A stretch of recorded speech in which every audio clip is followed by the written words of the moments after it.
Chapter 331. I fucking told you, Nick shouted as he stood up from the table. I told you that you had a fake contract. You faked your version of the contract. You fucking scummy scam artist. Nick shouted all of this while he pointed to Vernon's face. Vernon became increasingly agitated, barely containing his rage, however. He was too shocked about the revelation to shout at Nick. He was 100% certain that he had the real contract. He had taught Winter to never include a death clause in a contract. He had given Winter the contract. He had received the contract from Winter. Winter would never write such a clause. It was idiotic. You faked it, Vernon shouted as he glared at Nick with unending anger and hatred. Fuck off, Nick shouted back. You were the one that wanted to ask the city. I'm just a common upstart that doesn't even know that the city has copies of the contract. Vernon's clenched fists had turned pure white. Then, he glared at the two guards from anatomy. The two guards had neutral expressions on their faces except for a couple of tiny smirks. Naturally, they were happy to see one of Kugelblitz's owners losing to some random veteran in a legal issue. When Vernon saw their tiny smirks, his rage increased even more. You! He shouted at them. Then he pointed at Nick. This is all a scheme to give Dark Dream to Anatomy. You betrayed Winter. You betrayed my son. You're one of Anatomy's agents. Vernon shouted. Now, Mr. Melfian. One of the two guards from Anatomy said as he slowly walked forward with a polite smile. Let's not throw accusations around. Let's all calm down and dash. No, this is a conspiracy, Vernon shouted. I am absolutely certain that my son would never create or sign such a contract. This has to be a fake. You must have exchanged it somehow. How? Nick asked with a snort. I'm a common upstart and I'm just an initial veteran. I don't even know where these contracts are located, and even if I knew, how could I even manage to exchange them? Vernon narrowed his eyes even more before he glared at the two guards from Anatomy. You did this. You exchanged it on the way. Vernon shouted surprisingly. The two guards didn't show any reactions. They just kept their faces neutral, however. The other guards had uncomfortable expressions. Sir.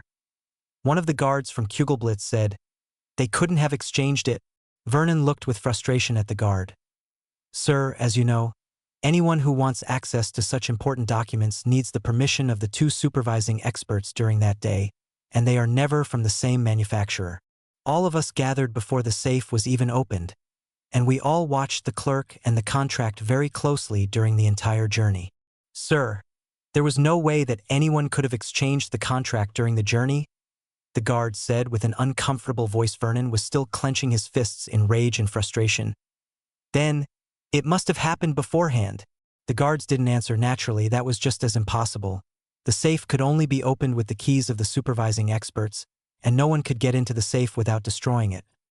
Not even a Force Spectre could get in there. Additionally, destroying the safe would require the full power of a specialist, and it would be impossible to keep the destruction of the safe a secret. The entire upper layer would hear the explosion of the safe, and to top it all off, a loud alarm would ring out throughout the city if the safe was touched just a bit too strongly. On top of that, there were even more security measures. It was an undeniable fact that nobody, except for the governor, could have exchanged the contract, and not even Vernon would suspect the governor. Is your plot finally collapsing? Nick asked. Maybe you thought that your extractors could exchange the contract during the journey. Or maybe this is just another plot? Maybe you want to act like you accidentally lose control and kill me in the process. Sure, it would damage your reputation, but you would recover due to your status. Nick slowly stood up and walked closer to the guards from Anatomy. The guards from Anatomy threw some glances at Nick, but they quickly focused on Vernon again. The guards from Kugelblitz seemed agitated and nervous. This might develop into something really horrible. The thing they were most scared of was that Vernon ordered them to silence everyone in the room.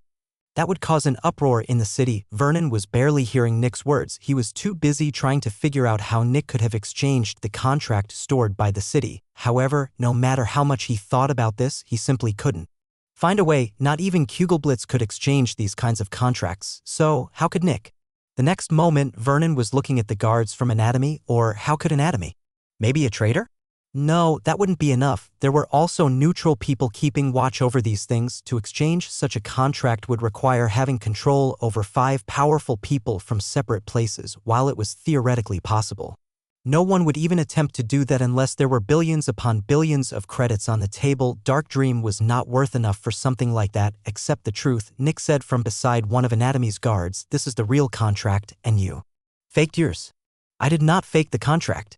Vernon shouted in absolute rage, his voice thundering throughout the room. The guards became increasingly apprehensive. The situation became tenser and tenser. Nick just looked at Vernon from beside the guards from Anatomy. He believed Vernon, after all.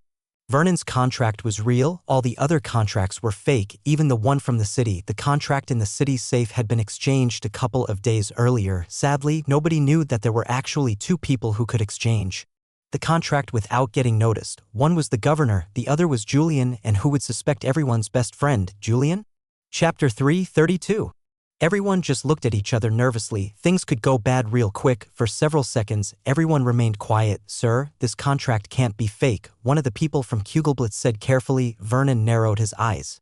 Are you saying I'm a scam artist? He asked. No, the man quickly answered with fear. Maybe your contract is fake. Vernon's eyes narrowed even further. But you didn't fake it? The guy added carefully, almost wording it like a question. Vernon's brows furrowed. The contract could be fake, but he didn't fake it. Vernon looked at the contract in concentration. Only people who had signed the contract could give it to the city for safekeeping.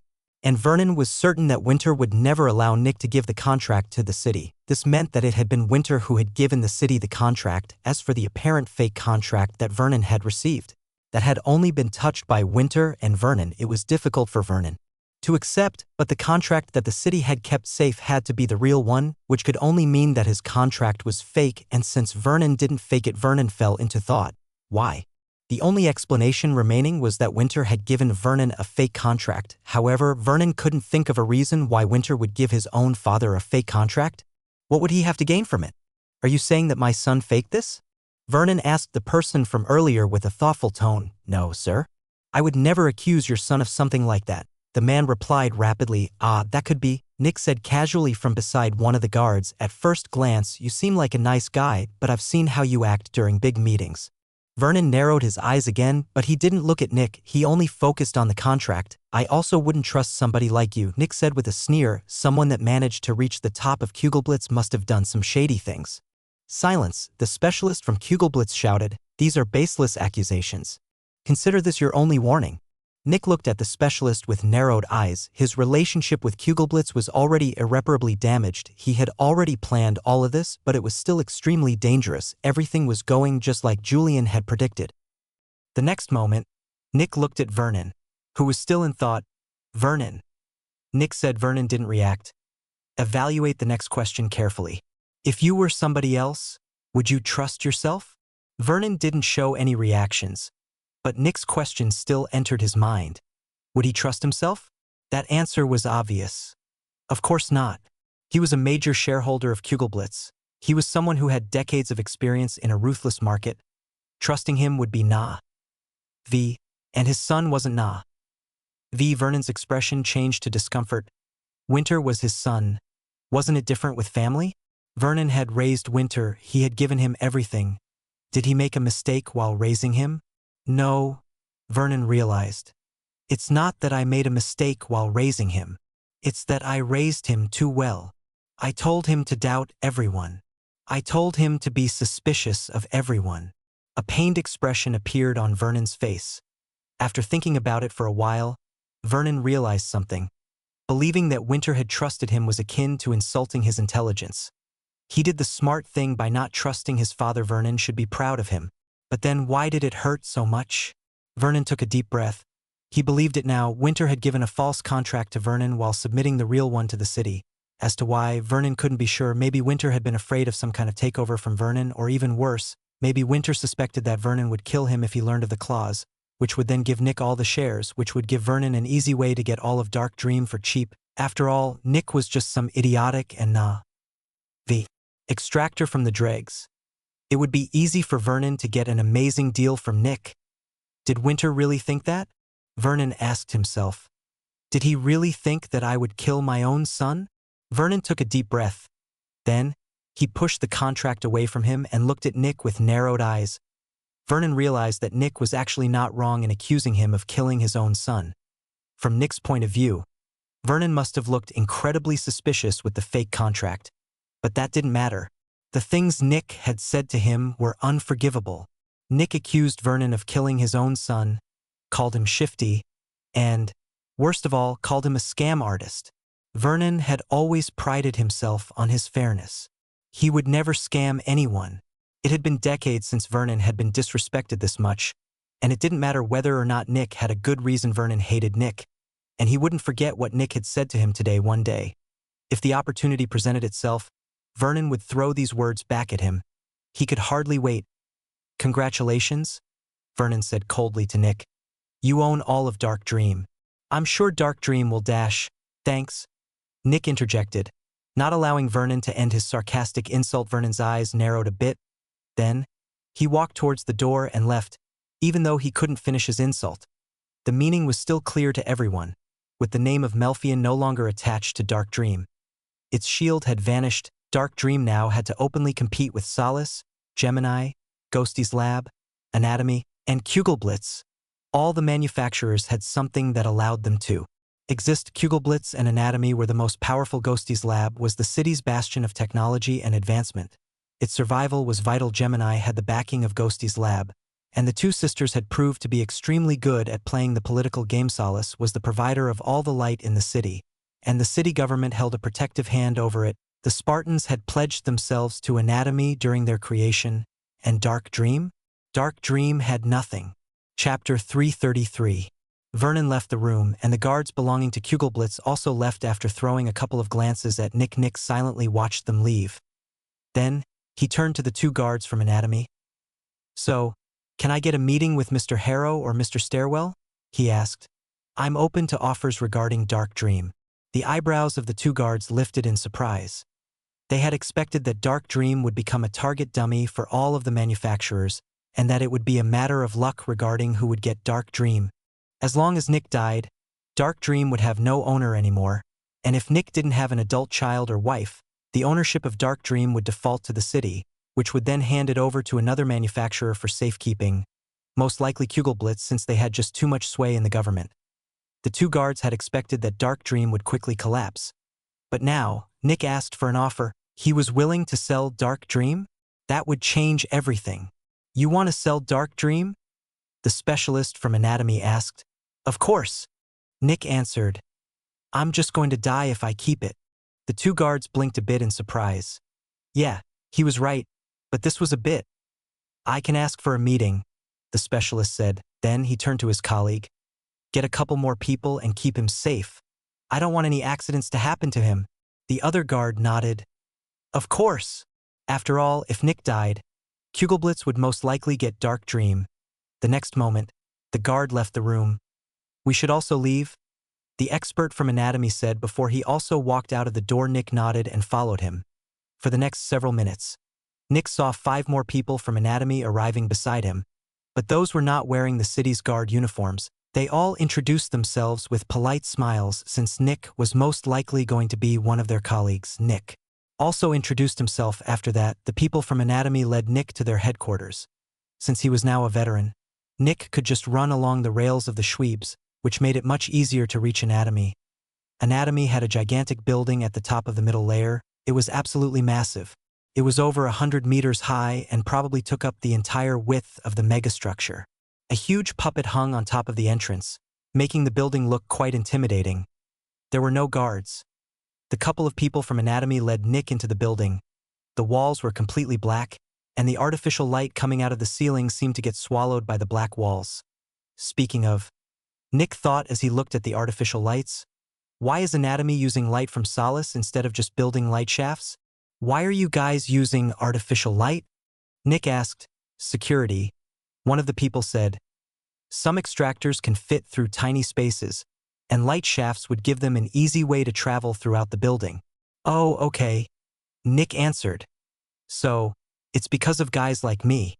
Nick felt very strange walking through Anatomy like this. For years, Anatomy felt like the most dangerous place in the city. Anatomy was Kugelblitz's biggest rival, and since Dark Dream had belonged to Kugelblitz unofficially, Anatomy would have the biggest reason to attack Dark Dream.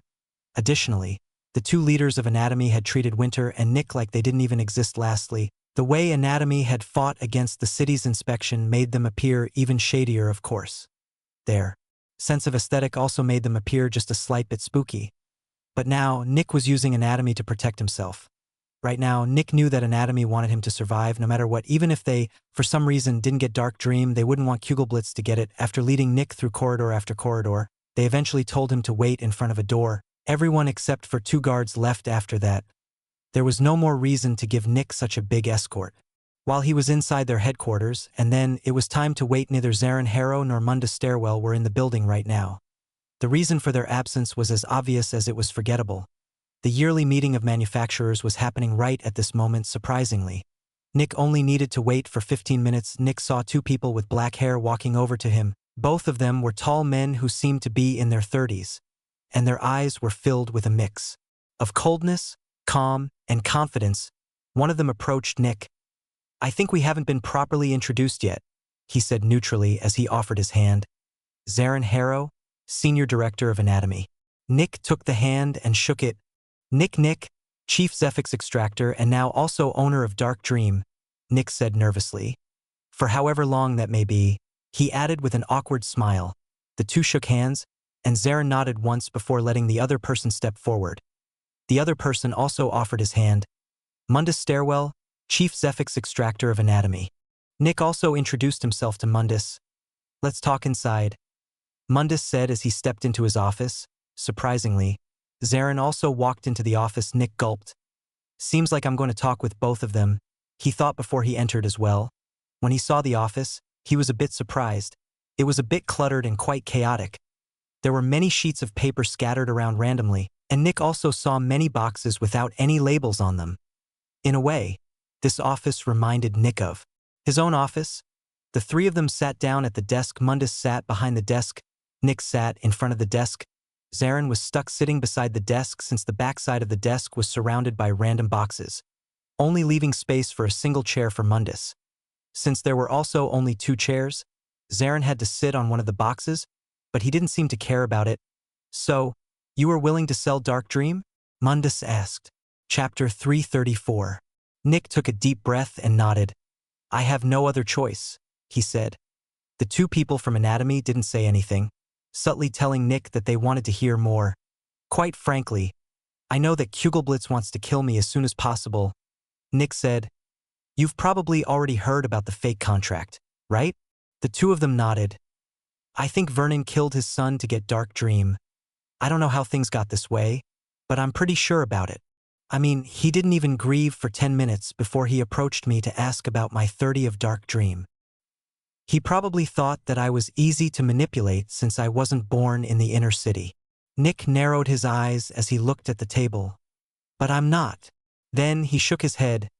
"Anyway, I know that I can't protect Dark Dream since I am only an initial veteran. So, I have no other choice but to sell Dark Dream." The 2 from Anatomy looked silently at Nick, making him nervous. Then, they exchanged a glance. "We don't think that's what happened," Mundus said neutrally. Nick's eyebrows rose in surprise. "While we wouldn't put it past Melfian to kill his son for money, we also know that he's more intelligent than that," Zarin said from the side. "The timing and manner of everything is too strange. Melfian also wouldn't have made it so easy to disprove his contract. If he had planned something like that, he would have sent someone to exchange your copy and his son's copy in secret. Additionally, he wouldn't have killed his son right in front of his own place of work. Maybe there's some kind of hidden plot or meaning to commit such a dumb act, but for the life of me, I can't see it," Zarin explained behind the desk. Mundus chuckled a bit. "When looking at the facts, we're way more suspicious than Melfian," he said with dry amusement. Nick looked at the 2 of them with a bit of anxiety. "But you didn't do it, right?" he asked. The 2 of them looked at Nick for a couple of seconds. "Of course not," Zarin said calmly. If Nick wasn't sure that he had been the one who killed Winter, he would think that they had killed him. They acted just way too sinister and untrustworthy. Do they want me to believe that it was them to intimidate me so that I wouldn't ask for a lot of money? Nick thought. "How many specters do you have, and how strong are they?" Mundus asked. Nick looked with discomfort at them. This was highly confidential, however. He had to tell them since he was about to sell Dark Dream anyway. 9 adolescents and 3 hatchlings, Nick said. The 2 of them showed no reaction. For a couple of seconds, Mundus just wrote something on a sheet of paper. Then, he gave the sheet of paper to Zarin, who looked at it lastly. He nodded at Mundus. Mundus turned back to Nick. 80 million, he said. Additionally, you get a spot as team leader, and we will also hire all of the current employees. Nick took a deep breath. That was a lot of money. Nick closed his eyes for a while. Thank you, he said. But I can't give you a positive answer without asking Ghosty's lab, Gemini, and Solace for offers. The atmosphere in the room changed, and the 2 of them looked at Nick with cold eyes. Nick looked back. Over 10 seconds of silence passed. Mundus looked at Zarin. Zarin furrowed his brows. 120 million, he said. Nick took another deep breath. Thank you, but I still have to ask the others. The 2 of them looked at each other again. Are you going to ask Kugelblitz as well? Mundus asked after a while. My goal is to survive, Nick said.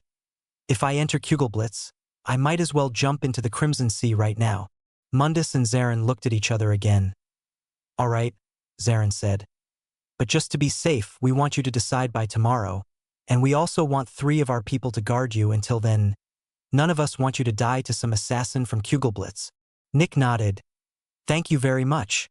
The 3 of them nodded and left Mundus' office. Nick quickly received 3 of Anatomy's experts as bodyguards and left the building next.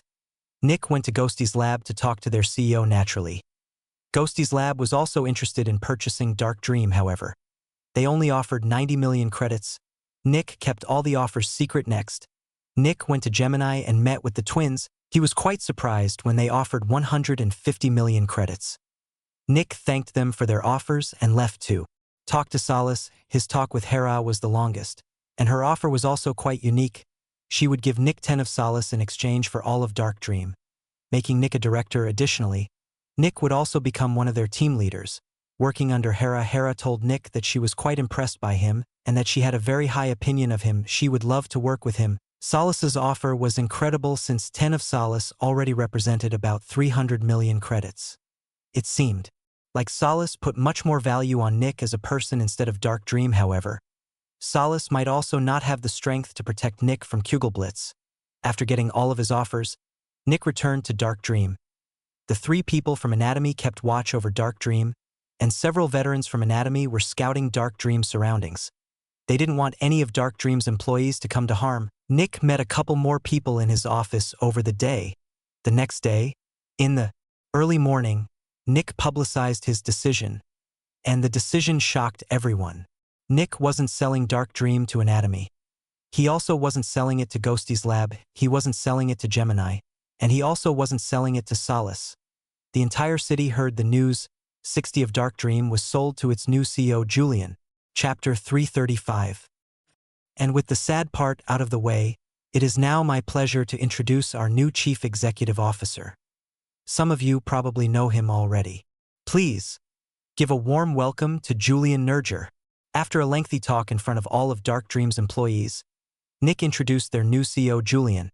Some of the employees felt a bit strange while they applauded, but most of them were actually quite excited naturally.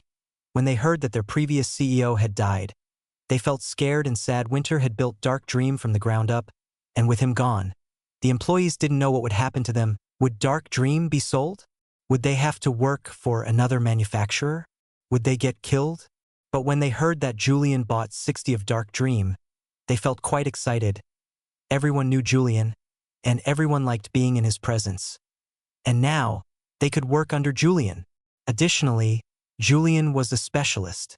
While it was still possible that another manufacturer could kill most of Dark Dream's workers and get it disbanded by complaining to the city about a lack of security, it would become much more difficult. A specialist was terrifyingly powerful. A specialist was so powerful that they could capture an expert without them even being able to kill themselves. One had to remember that fighting amongst manufacturers was illegal, and that the entire war thing had to happen in secret. So, if one of the attackers got captured and delivered to the guards, whoever sent the agent would have to pay absolutely brutal fines. These kinds of fines were not based on the damage done or by the agent the manufacturer had sent, but on what it would take to give said manufacturer a fitting punishment. If a veteran from Kugelblitz was found to have been sent to attack Nick, It might very well be possible that Kugelblitz would need to pay over 500 million credits.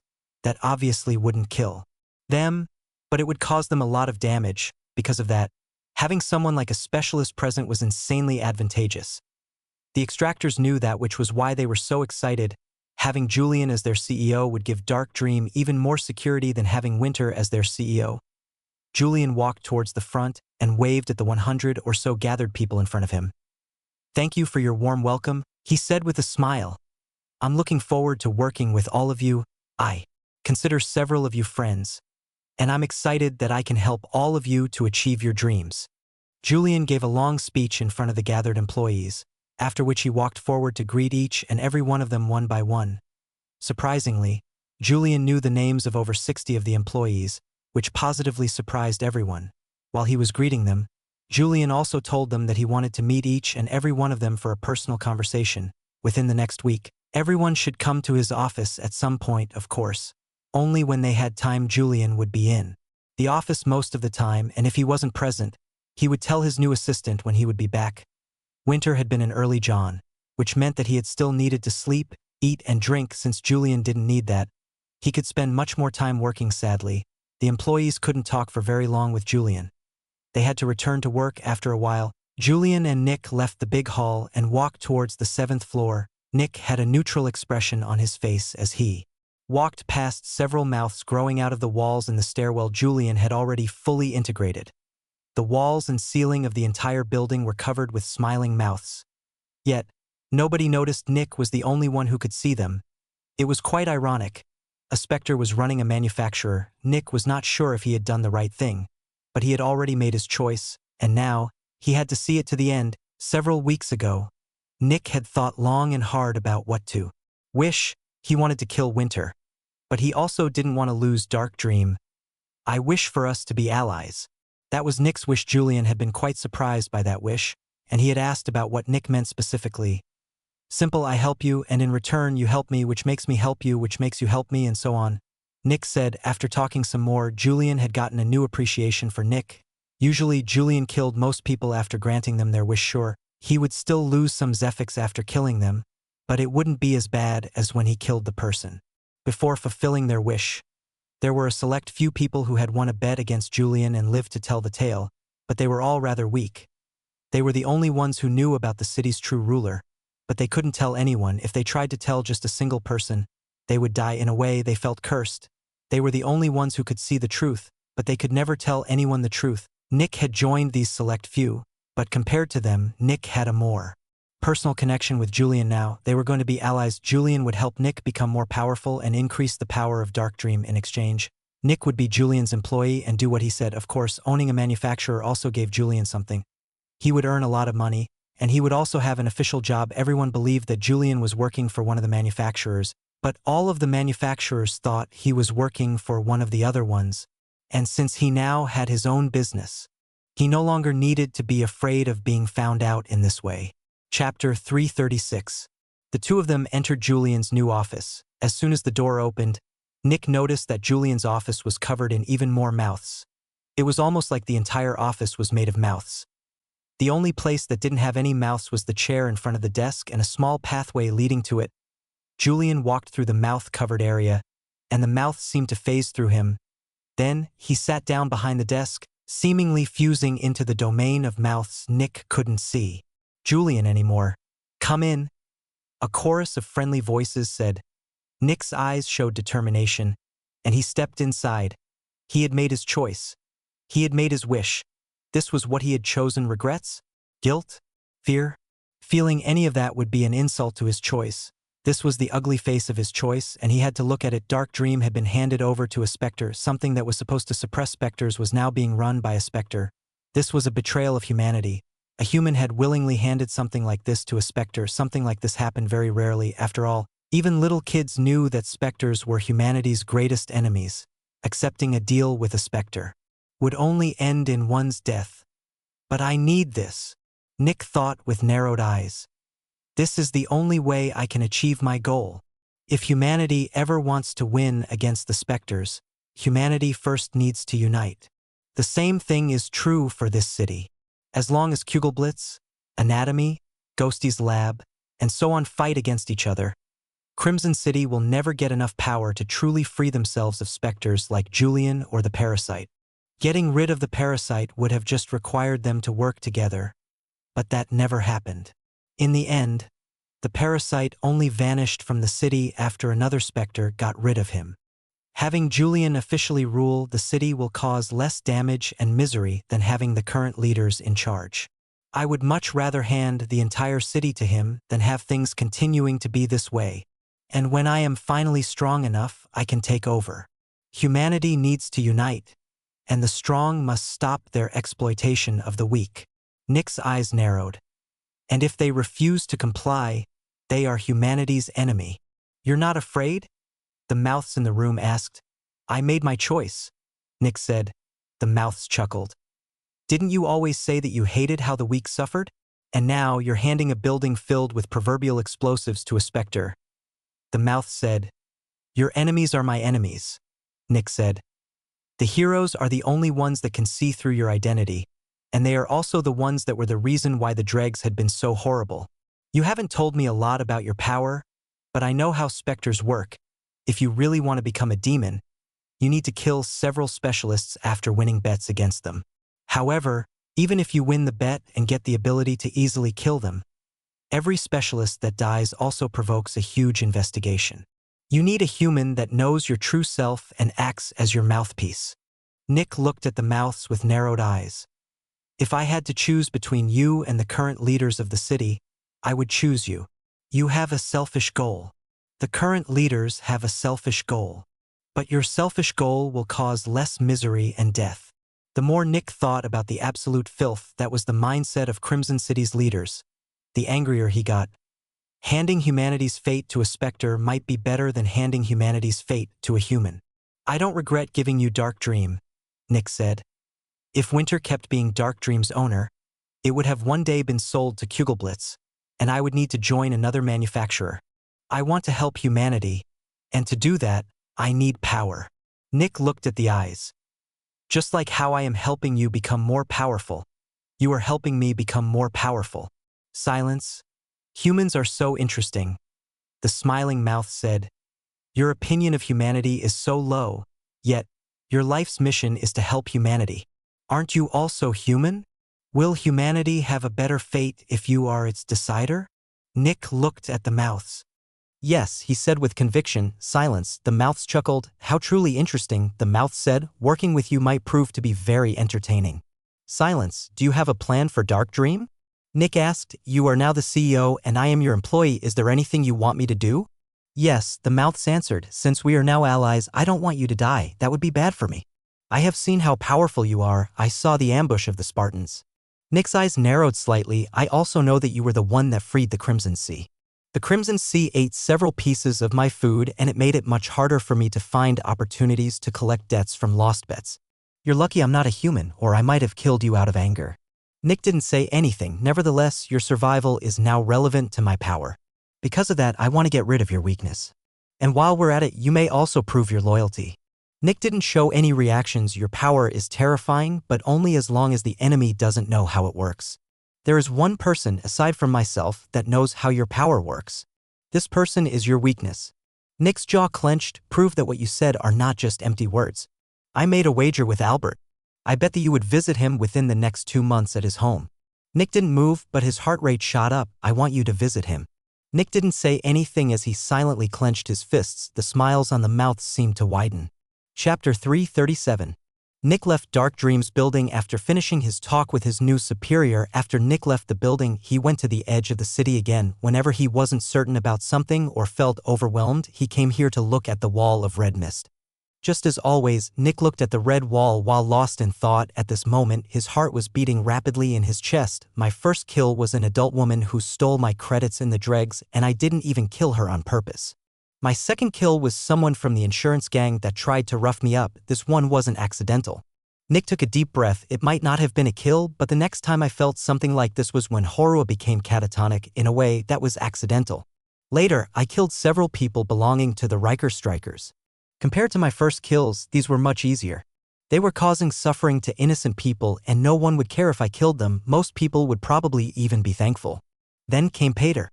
Nick remembered what Pater had said to Horua. While Pater had gone against Dark Dream, he was also helpless in the fact, in a way, Pater was just a child who had been exploited by a rich psychopath. Nick could see a definite trend in the people he killed.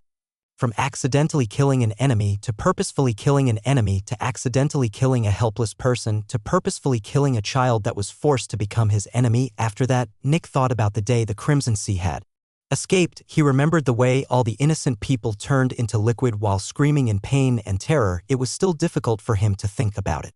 The only way Nick could deal with the guilt was to keep telling himself that he would stop even more suffering from occurring. Yet, and now, for the first time, I am going to kill an innocent person on purpose.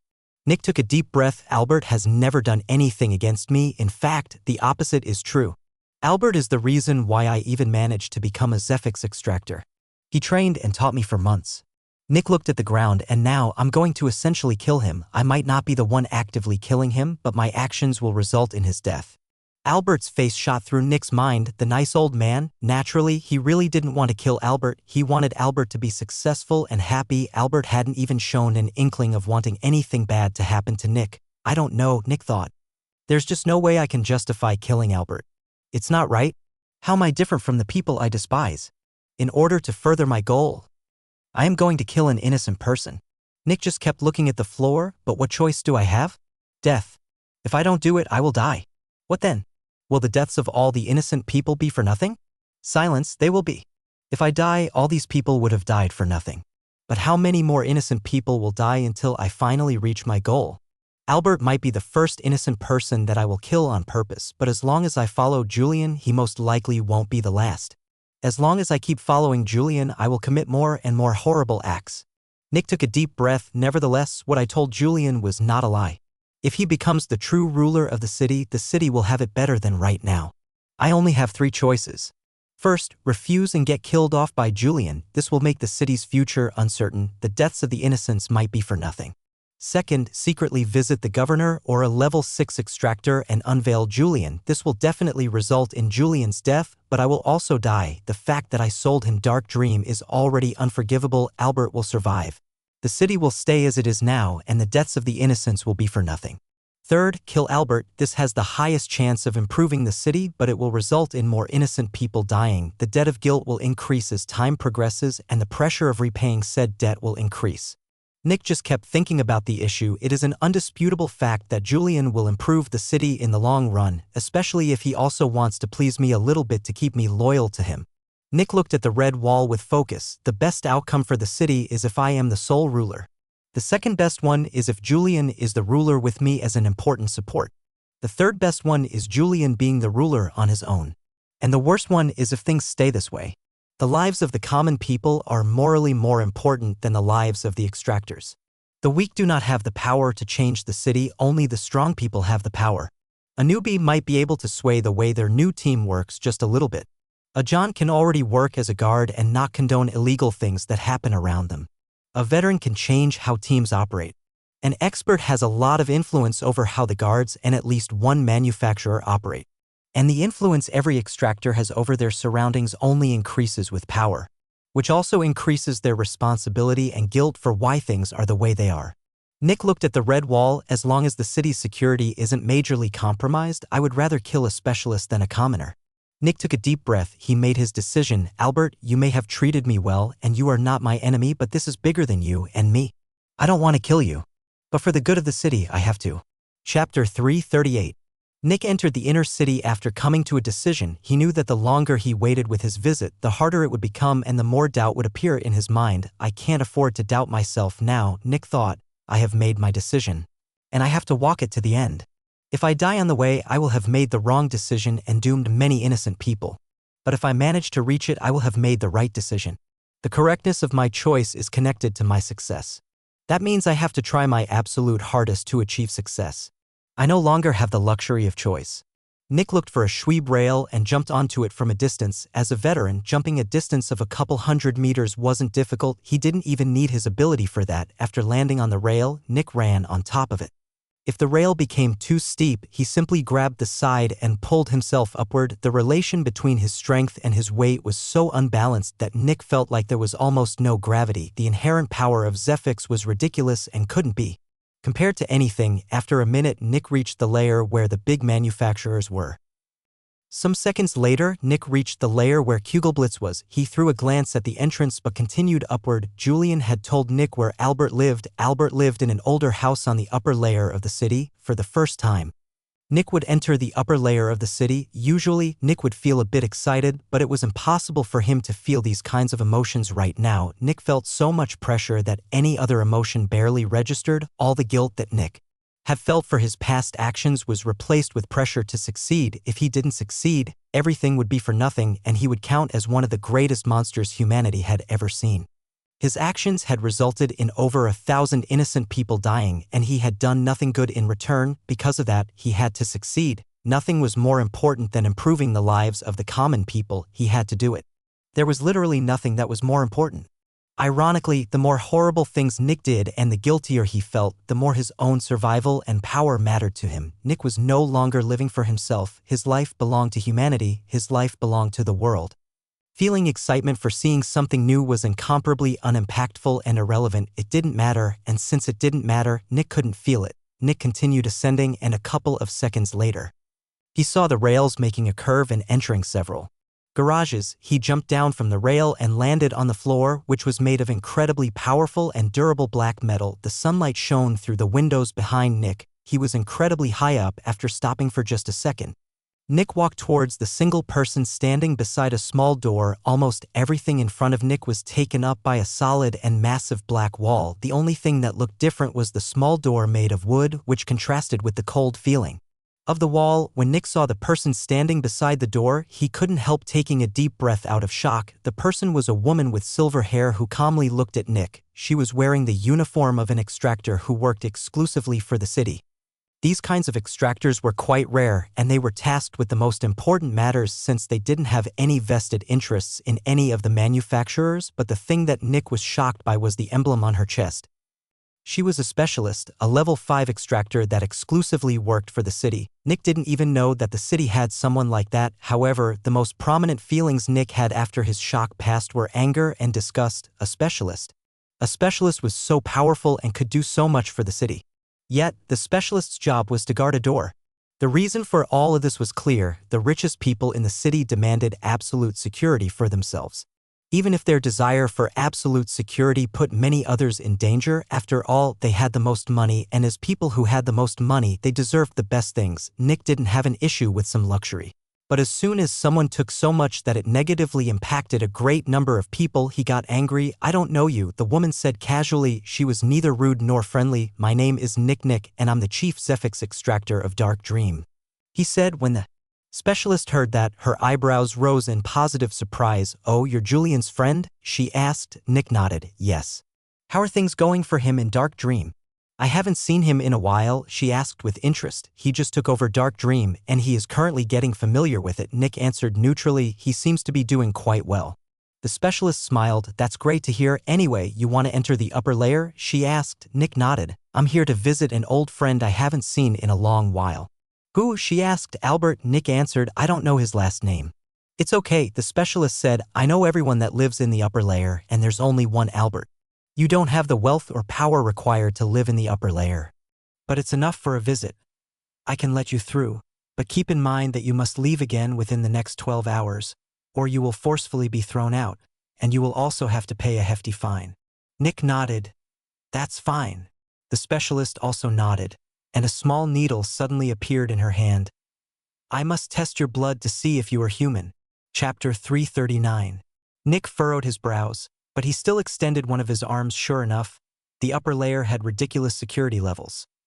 But even that is not enough since Julian managed to enter the upper layer, Nick thought. The copy of the contract that the city had stored had been in a safe on the upper layer, which meant that Julian must have managed to enter. Most likely, she just let Julian pass without testing him since he is her friend, Nick thought. The specialist moved the needle to Nick's right index finger and drew a bit of blood. A moment later, she put the needle into a small hole in the wall. Ding. A green light appeared above the hole for 3 seconds before vanishing. The specialist pocketed the needle and looked at Nick with a smile. "You may pass. Welcome to the upper layer," she said as she stepped to the side and gestured to the wooden door behind her. "Thank you." Nick answered with a nod before he walked to the door.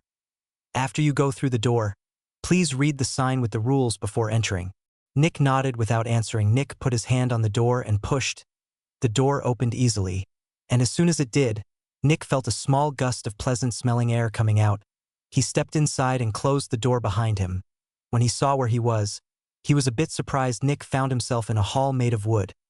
The hall was about 50 meters long and 10 meters wide, and there were lockers everywhere. It reminded Nick of the rooms before the containment units in Dark Dream. Nick saw another wooden door on the other side of the hall and saw a big sign beside it with the rules on them. Shoes are forbidden. Wearing outside clothing is discouraged. Wearing weapons is forbidden. Don't be loud. No running.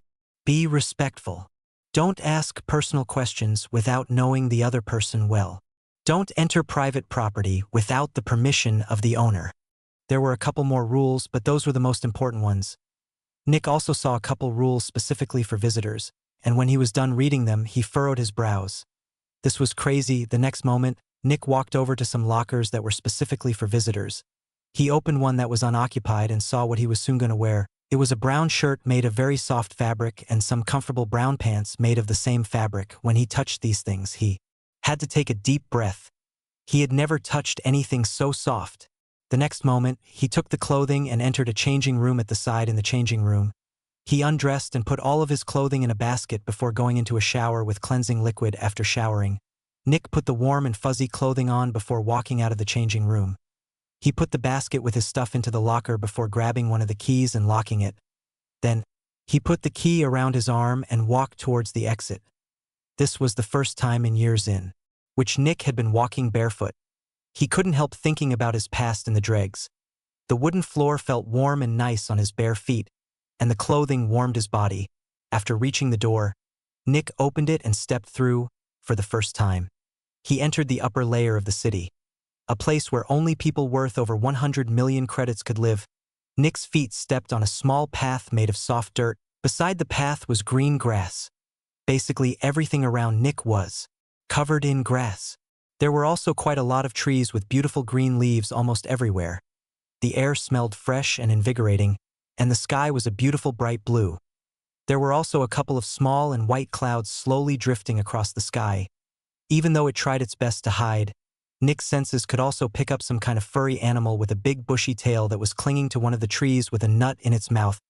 Nick could also see animals with feathers and wings that could fly. These animals looked like smaller and thinner chickens. About 50 meters away, Nick could see a man, a woman, and two kids sitting on a blanket in the middle of a small meadow. They were eating some sandwiches, which they had brought from home via a nice basket. Compared to Nick, all four of them wore white clothing instead of brown. The color of the clothing probably represented the difference between visitors and citizens. Nick saw the family laughing happily. He looked away from them and focused on the dirt path in front of him. Nick's fists clenched. The contrast between the upper layer and the outer city hit him like a ton of bricks. The upper layer was disgusting. The sheer amount of Zephyx required to make all of this possible had to be ridiculous. How much of the city's wealth was wasted on creating this paradise for the richest 1%? The fact that these people could laugh all carefree in this paradise while the displaced people of the dregs were fighting for their lives in a world of blood and rust enraged Nick. Nick remembered how much he had suffered in the dregs when he was younger. And while he had suffered, these people had enjoyed life in this paradise. He hated the upper layer. The upper layer perfectly represented what was wrong with the city. Nick took a deep breath and walked forward. As he kept walking, he passed by a couple of people wearing white clothes. One of them even started a casual conversation with him, but Nick only gave curt answers. He only asked the guy where he could find Albert. The man looked a bit offended by Nick's tone, but he told Nick where he could find Albert. Nick just thanked him and left. Not even 5 minutes later, he arrived at Albert's house. Chapter 340. After walking through what seemed to be a forest, Nick reached Albert's house. Nick had seen a couple of houses on his way to Albert's house. All the houses he had seen were made out of wood or mossy stone. Only when Nick saw Albert's house did he realize that he hadn't seen a single piece of metal until now. Albert's house, compared to all the other houses, was made of black metal. It was the same kind of metal that the entrance to the upper layer was made out of. Albert's house was the only thing made of metal that Nick had seen in the upper layer. It was strange. In the dregs and in the outer city, everyone was surrounded by nothing but metal. The ground was metal, the houses were metal, everything was metal, but here, Nothing was made of metal. When Nick saw the house, his heart rate spiked again. This was it. This was the moment. As long as Nick went to the house, knocked, and saw Albert, he would doom him. He could still leave. Albert was not yet dead. Nick could still turn around. Nick took a deep breath. He clenched his fists and did his best to focus on the house in front of him. Then he walked forward. Nick felt like the world was compressing his head as he moved his arm towards the door. Knock. Knock. Knock. He had done it. He had knocked. Nick felt like the surroundings had darkened. That was it. There was no way back now. Some seconds later, the door opened and Nick came face to face with Albert. He looked just like the first day Nick had met him, except for the different clothing. Just like back then, Albert had mostly black hair with a couple of gray streaks going through it. All in all, he looked to be in his 50s. However, that wouldn't be accurate for him since he was an expert. Albert was probably already over 100 years old. Nick still remembered how Albert had helped him analyze his abilities and trained him for a couple of months. Albert furrowed his brows as he looked at Nick. "Who are you?"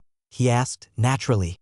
While Albert hadn't changed, Nick had changed quite a bit. The last time Albert saw Nick was when he captured the Dreamer. Back then, Albert had shown Nick how Chief Zephix extractors found ways to work with specters. The last time they had met, Nick was still a 16-year-old with above-average fitness. Now, Nick was 21, he had grown quite a bit and his muscle mass had more than doubled, but the most noticeable change was Nick's aura and demeanor.